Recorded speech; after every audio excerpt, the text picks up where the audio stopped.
In this video, we'll explore the accessFlow dashboard page, your go-to tool for gaining valuable insights into your site's accessibility.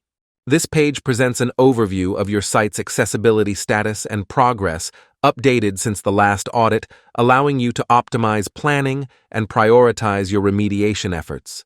In this section, you can see an overview of your audit cycle, including how often audits are run, when the last audit ran, and when the next one is scheduled. The site accessibility score is calculated based on the percentage of resolved versus open issues. E or 0 is the lowest value, and A or 100 is the highest score. Your accessibility issues are broken down by severity. Resolve high-severity issues first, and improve your score. Recurring issues affect multiple pages on your website. Address them to quickly resolve issues across your site. This banner shows you the most impactful issue you can resolve to get you started. Audit Analytics breaks down how many unresolved unique issues and recurring issues still need to be remediated. And here you can view how many pages in your site were audited and how many digital assets were found. This is a breakdown of the top severity accessibility rules.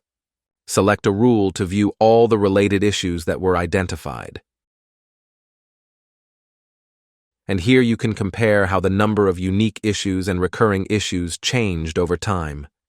In this section, view the changes made to pages since the last audit, including pages that were added, removed, or not found. This view can help you understand changes in the number of issues. With these insights at your fingertips, you'll be well equipped to improve your site's accessibility for all users. Thanks for watching.